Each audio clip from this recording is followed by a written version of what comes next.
29 de setembro de 1988, conhecida em retrospecto como quase 11 de setembro brasileiro, o dia do sequestro do voo 375.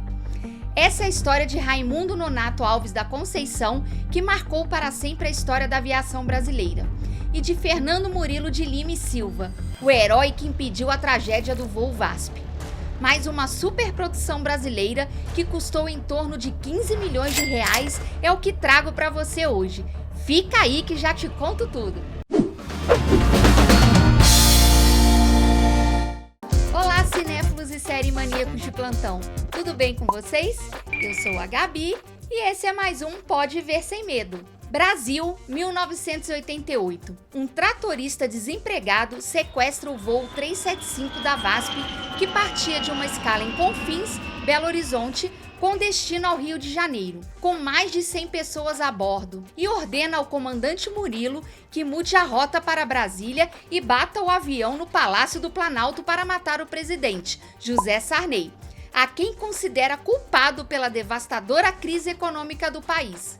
O sequestro do voo 375 está nos cinemas e estará disponível na Star Plus. É um filme baseado em uma história real e pouco conhecida no cenário nacional, e é dirigido por Marcos Baldini, e traz Danilo Grangeia e Jorge Paes nos papéis principais de Murilo e Raimundo Nonato.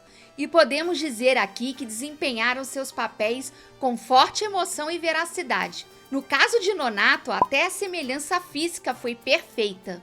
Ao buscar entender as motivações do sequestrador, Jorge Paes confessa ter se compadecido. Ele era um cara que devia estar passando por problemas psicológicos, um brasileiro sem assistência nenhuma e que estava desempregado. Era ingênuo e corajoso, mas com certeza doente. Eu vi numa reportagem que antes de descer, ele pediu desculpas para as pessoas. Não quero justificar nada.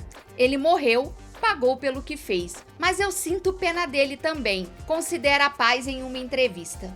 E de fato, você se pega pensando, qual o tamanho do desespero de uma pessoa para arriscar tudo como ele fez? Entrar armado e sozinho em um avião, disposto a tirar inclusive a própria vida, além das demais inocentes. Quando a operadora do Sindacta de Brasília pede ao capitão para que deixe ela tentar falar com ele, pois conhece pessoas assim, e isso logo depois desse gênio em comando, o capitão da aeronáutica, tentar negociar com Nonato, banalizando totalmente a situação, achando que resolveria tudo, oferecendo a ele uma cesta básica.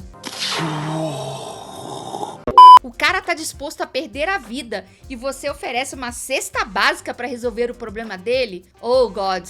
Gente, eu não sei se isso foi fato ou liberdade poética da narrativa, mas se aconteceu, espero que esse capitão tenha sido punido na época. Tamanha falta de bom senso e empatia que ele teve. E as respostas e as expressões de Nonato são muito identificáveis por nós brasileiros. Bora pra Brasília! Vai matar aquele filho do Sarney! Os palavrões, as falas dele são muito reais em resposta a algo tão absurdo assim. Aí, quando a Luzia, interpretada com sensibilidade por Roberta Gualda, assume as negociações com Nonato, ela consegue chegar até ele. E entendendo a sua dor, cria um canal de comunicação entre o centro de comando e o avião.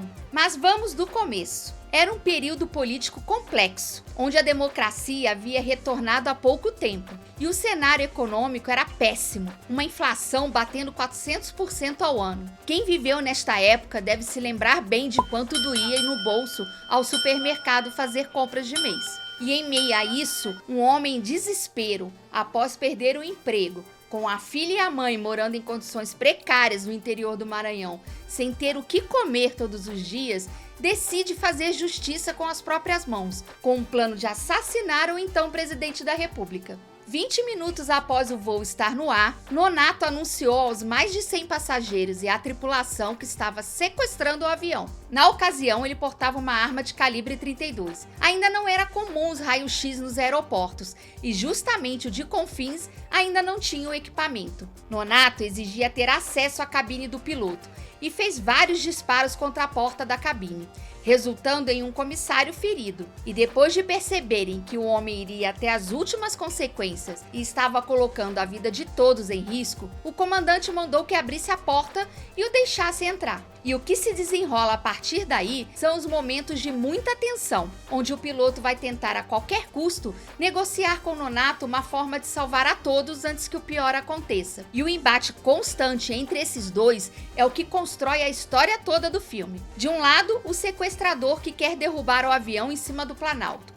Do outro, os militares com ordens do governo para abater o avião antes que isso aconteça. O destino do Boeing 737 agora estava nas mãos do comandante Murilo, e sua destreza e presença de espírito moldaram o desfecho dessa crise. Com pouco combustível, um dos motores começou a falhar. Foi neste momento em que o comandante Murilo, já quase sem opções, decidiu realizar uma série de manobras acrobáticas nunca antes realizadas com um avião daquele porte e repleto de passageiros, no intuito de desequilibrar e derrubar o sequestrador. As cenas são de tirar o fôlego, e só por elas esse filme já valeu. Eu me imaginei passando mal e colocando tudo pra fora cada manobra da aeronave, com os passageiros sendo jogados de um lado pro outro e virados de cabeça para baixo. Para mim, foi perfeita essa sequência. E com isso, o piloto teve tempo suficiente para aterrissar o avião no aeroporto de Goiânia, onde o sequestro e as negociações continuaram por várias horas até o seu desfecho. O filme foi gravado no estúdio Vera Cruz, em São Bernardo do Campo, em São Paulo, e contou com uma robusta estrutura de filmagens,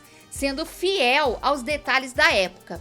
As cores do filme, a ambientação, as roupas e cabelos não te deixam em dúvida de estar nos anos 80. Além do pano de fundo contextualizando a situação política da época, que é o elemento motivador, e especialmente na recriação do Boeing. A equipe criou 2 estruturas de avião para recriar cenas de ponta-cabeça que simulam as manobras realizadas pelo piloto, tanto no cockpit do piloto quanto na cabine de passageiros. E além disso, foram usados 4 aviões ao longo de todo o projeto. Embora posteriormente contestadas pelas autoridades, as manobras mostradas foram realmente realizadas. Primeiro foi um tunô, e logo após um giro com o cadáver do primeiro oficial caindo sobre os controles e dificultando a recuperação do voo. Veja o momento em que o piloto real falou com emoção nos olhos sobre esse parafuso. Aí quando terminei o tunô, ele ainda estava em pé e veio com o revólver na minha cabeça de novo.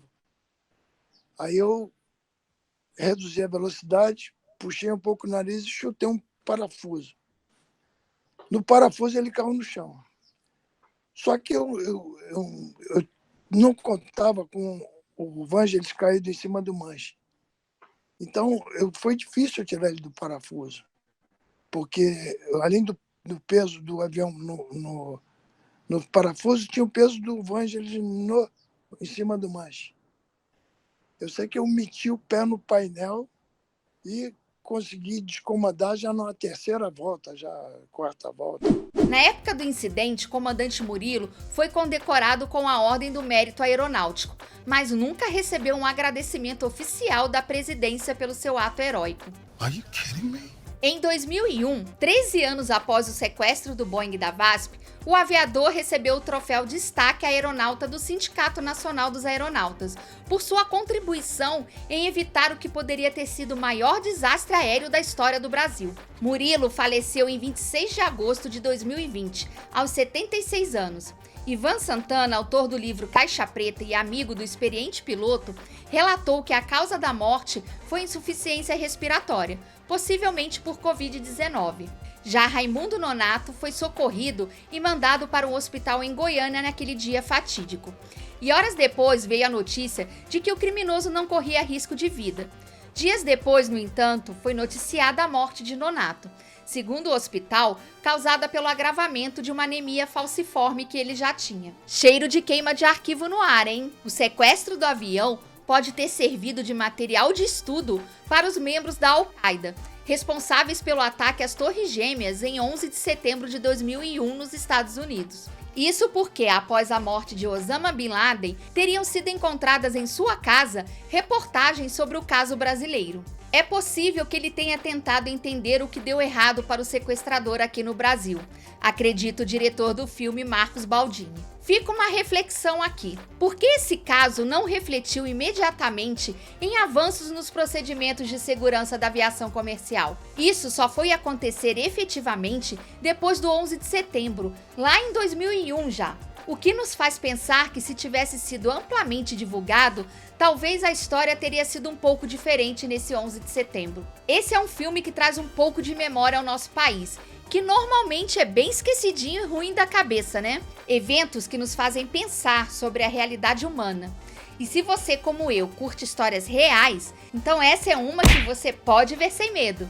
E você, pretende assistir ou assistiu já esse filme? Você lembra do caso real ou conhece alguém que se lembra? Eu tinha 12 anos na época e nem sequer ouvi falar. Comenta tudo aqui embaixo. E por hoje foi só.